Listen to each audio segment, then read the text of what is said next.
My friends, Mike Otto Deutsch here, Field Cleveland. We're in a suburb of Cleveland. We're not technically in Cleveland, but we're out here, as the kids say. We are out here. Anyway, we're at one of the greatest bike shows in the Midwest, Field Cleveland. We're here to check out some of the bikes that are here. There's a ton of them, but there's a few that we thought struck our fancy, and so we're going to run you through those bikes real quick. Thanks to Mikey Revolt, Tyler from Lowbrow for inviting us, and let's go check out some of these motorcycles, people.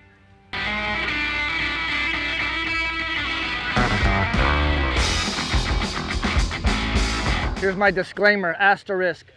I'm not weighing in on which bikes are the best. I'm just weighing in on the bikes that I like. If you like your motorcycle, you've already won. So don't get sensitive. I love all you motorcycle guys with tattoos on your neck getting sensitive because I didn't pick your motorcycle or I said something that got your panties in a wad. Again, you like your motorcycle, that's all that it takes.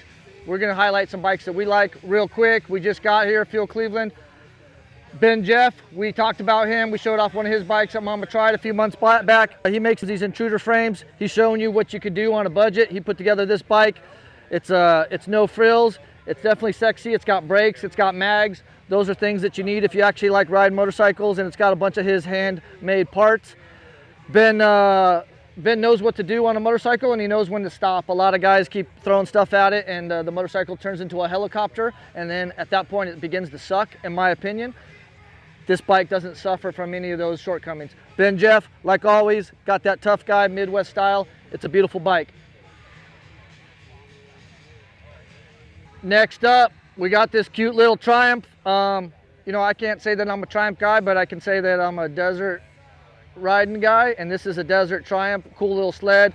It says it's from California, District 37. That's the district. If I was a man and I could actually race desert, I would race in. But anyway, being that it's from that Southern California district, it's got a lot of cool period parts to get you out in the desert. It's got some cool desert bars, this Bates seat. It said this thing raced in the Elsinore Grand Prix, which if you know anything about desert racing or old motorcycle movies you ever watched on any Sunday, you see Steve McQueen racing the Elsinore Grand Prix. So for me, that's like one of those movies I watch and I'm like, man, I got to do that one day, you know. And actually I've been lucky enough to race the Elsinore Grand Prix, not on something anywhere near as cool as this, but I did race it on a vintage bike, and I can tell you riding and racing vintage bikes it's a whole new experience, you know. It's something that's a little bit tougher, I'd say, than riding a new motorcycle. You're going slower in a lot of ways, but in some ways, you got to pay more attention and be a little more in tune with your machine. I imagine if you want to ride a Triumph through the desert, you've got to be exceedingly in tune because, let's be honest, Triumphs are hunks of junk. But when they run and they race, they're very, very cool. This one's got a lot of cool modifications to make it a little more astute in the desert. It's got some protection on the cables and little guards on the motor, and just a bunch of one-off pieces that make this a very, very cool desert sled, if you will. I think that term gets thrown around a lot, but this is obviously a desert sled and seen some racing. Ed Vanneman built it. Don't know him, never met him. Probably waxes his mustache, and that's okay, Ed. Still a beautiful motorcycle, and I love it. Next up, Harley Davidson KR. Wow, what can I say about this motorcycle?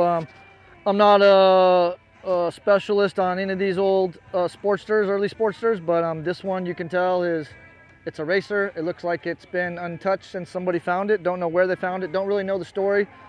Got a lot of cool parts on it. It's obviously been heavily modified for racing, and it's got speed holes anywhere you could put a speed hole. Cool Linkert air cleaner out of here. It looks like they used an old Fram air filter off a car, which is pretty cool. Running magneto. Smith's speedometer, odometer up on the bars, right where you could see it. Say you're out there setting records, and it's just got that crust that just can't be replicated. So I love this bike, super beautiful. Says Billy Bowser put this thing together or brought it out here or stole it, or I don't know where Billy got it, don't know the whole story, but it's a very, very cool bike. That oil tank, the exhaust, the motor, little mount thing they got going on, super cool, super racy. Shout out to Billy.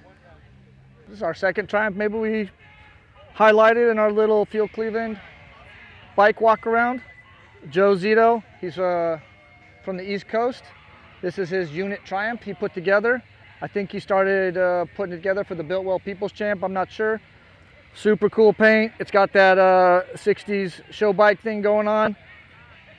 Again, I'm no expert, but I see a lot of guys mess up the Triumphs. It's really easy to get the proportions wrong, especially with the unit Triumphs. You know, they make them too long, or they try to make them a little bit smaller than they should be. Joe nailed it on the proportions. The paint's classy. He didn't go over the top. It's got a lot of chrome, a lot of polished parts, and it's just a good looking, fun bike. I think the highest accolade you could pay towards any Triumph is when it turns out neat. And Joe, this is definitely a neat Triumph. Got another one for you guys. Sportster. Sportsters, just like that last little Triumph, man, they're easily messed up, but when they're good, they are great. And this Sportster, I think it's a 1960, don't quote me on that, internet nerds. This one is great. It's got all the stuff that makes it good. Original or original-ish paint. It's got that DC-12 carburetor. It's running a magneto. And then it's got these, I think they're aftermarket, these high pipes. When they put a high pipe on something, man, it just says, like, hey, I plan on going fast and hitting the corners, you know. And this one just, it's got that look. There's a lot of things Harley Davidson did right throughout the years. They've always had cool paint on a few bikes every year. This motif is bitchin'. It's got just that one speedometer, odometer thing going on. Classic Sportster headlight with this little eyebrows, always a good look. And then they throw some gaiters on it and take off that front fender, and it's just a mild little custom bike that rolled off the factory floor. Pretty good to begin with, and someone did a couple things to make it a little bit cooler. I love the Sportster. I know when they're hot and running fast, like they're a fun bike to ride, and this one just looks like a fun bike to ride. This one's from Sam Summerhill. Not sure where he's from. Alabama, possibly. Roll Tide. Got another cute one for you. Spanky Caudill. I think it's Spanky the Barber on Instagram. You know, I like a knucklehead. I think most people would agree that's the best looking Harley Davidson motor ever put together. This one's got all the cool stuff. He's running a linker. He's got the stock oil pump. You got to have the stock oil pump, people. Please quit putting S&S polished aluminum oil pumps on your old Harley Davidson motor. It's just that's a black eye to the Moco. Tasty 60s paint job. That's an easy thing to mess up. This one is spot on, perfect. Cool fades, cool splatter, just cool all around. A little bit of molding. RL, VL front end, cool front tire. These little cocktail shaker pipes coming out the back. Staggered formation. It's a foot clutch, as you know it should be. Looks like he's running a 6-volt coil, so it's still a 6-volt bike. Bates headlight hung up front. Beautiful motorcycle Spanky, just a real cool homage, if you will, to the 60s and 70s show bikes of that era. And I see a lot of guys attempt this and then mess it up. This one is beautiful and perfect in every single way. Okay guys, Field Cleveland. Another bike I thought was cool, sexy, is this Panhead. It says it's from Kimberly Customs. It looks like they're out of Connecticut. Again, I'm no expert, but it looks like a really cool 80s style show bike. Not that they didn't throw everything but the kitchen sink at bikes before the 80s, but in the 80s, I feel like custom motorcycles kind of reached a new plateau of going all out with chrome and paint and cool parts. And this bike seems to be in that style, you know, where they've got everything going on that you can could throw at it. They pay homage to the past by putting a Panhead in a wishbone frame, so that's still cool. But they did some of the hop-up stuff like PM brakes, SU carburetor, and of course this wild paint job. Don't know who painted it, but it's got an Epic Dragon Saga paint job, you know, is wizards and sorcerers and chicks that have boobs too big for their body fighting a dragon. I mean, there's nothing cooler than that if you're a real motorcycle nerd, and I am a real motorcycle nerd, so I thought this motorcycle was cool. Harley Davidson Springer, small little headlight that probably won't get you home, but you'll look cool at the bar. 3-inch open belt. It takes a real man to run a 3-inch open belt. Let's be honest, people. Most guys, most kids these days, they just ain't man enough. Some billet forwards that somehow make it work on this bike. These little passenger pegs for your old lady, you know, just enough peg to piss her off on the way home from the bar. Cool bike.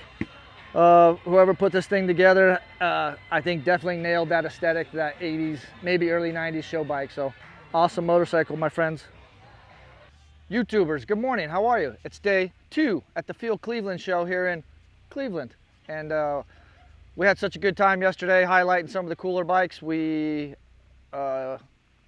noticed there's a plethora of motorcycles, and we wanted to give a couple honorable mentions. Man, here we have a beautiful Kawasaki KZ1000. I don't know much about this particular motorcycle.